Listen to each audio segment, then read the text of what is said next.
देखिए, पार्टी का बहुत बहुत धन्यवाद कि पार्टी ने हमें बाबरपुर विधानसभा से पुनः प्रतिनिधित्व करने के लिए उम्मीदवार बनाया है। मुझे भरोसा है कि बाबरपुर के लोगों ने जिस तरह से हमें जनादेश दे करके वोट दे करके जिताया था, इस बार भी बाबरपुर की जनता हमें अपना समर्थन देगी और मैं जिस तरह से पहले काम कर रहा था बाबरपुर के लिए, विकास के लिए, उसी तरह से और तेज़ी से मैं उसके लिए काम करूँगा। दिल्ली के अंदर सबके मन में एक ही बात है, इस बार दिल्ली में काम करने वाली सरकार चाहिए। जो नए उम्मीदवार हैं 17 टिकट मौजूदा विधायकों के आप लोगों ने काट दिए, 3-4 ऐसे चेहरे हैं जो पुराने विधायकों के परिजन होते हैं। इतनी बड़ी संख्या में फेरबदल की जरूरत क्यों पड़ी? देखिए, पिछली बार हमने 22 उम्मीदवार बदले थे, इस बार तो उससे कम उम्मीदवार बदले गए हैं।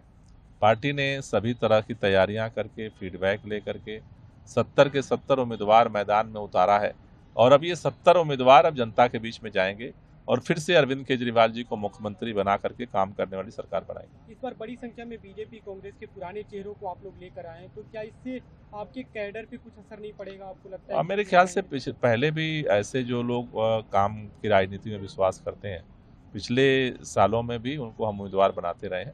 इस बार भी जो उम्मीदवार बने हैं, मुझे भरोसा है कि वो हमारी जो काम करने की सरकार बनाने का अभियान है उसमें मदद करेंगे। बीजेपी की इस पे प्रतिक्रिया ये कि ज्यादातर वो चेहरे हैं आपके पास जिनके ऊपर कोई केस है, अखिलेश पति त्रिपाठी केस में फंसे हुए, सोमनाथ बाकी केस में फंसे हुए, ऐसे कई नाम उन्होंने गिनाए हैं। जो बात कह रहे हैं वो इस बात का प्रमाण है कि आम आदमी पार्टी में सभी संघर्ष करने वाले हैं और उनके ईडी, सीबीआई और पुलिस से डरने वाले नहीं हैं। पहले भी लड़े थे इनसे, आज भी लड़ रहे हैं। बीजेपी भी इस बार पूरी तरह से मजबूती से लड़ती हुई दिख रही है। आप कितना चुनौती मानते हैं इस बार? उनको तो लोगों ने मौका दिया है लोकसभा में, कुछ काम तो करें। 3-3 बार से लोकसभा में जिता रहे हैं, केंद्र में सरकार बना रहे हैं, काम के नाम पे जीरो। दिल्ली वाले अब जीरो काम करने वाली सरकार नहीं चाहते, काम करने वाला जो हीरो है अरविंद केजरीवाल, उसको लाना चाहते किससे हैं। लड़ाई देख रहे हैं, कांग्रेस या बीजेपी से? नहीं, किसी से लड़ाई नहीं है। दिल्ली की जनता अपने लिए लड़ रही है, अपने कामों के लिए लड़ रही है और दिल्ली की जनता फिर प्रचंड बहुमत से आम आदमी पार्टी की सरकार बनाने के लिए तैयार है। कोई फर्क नहीं पड़ता, वो लिस्ट जारी करें फिर बाद में बदलेंगे, ये उनकी रणनीति है। लेकिन अब कोई भी दिल्ली का व्यक्ति आम आदमी पार्टी के सदस्य को जिताने नहीं जा रहा है, क्योंकि आम आदमी पार्टी ने दिल्ली को हरा दिया है।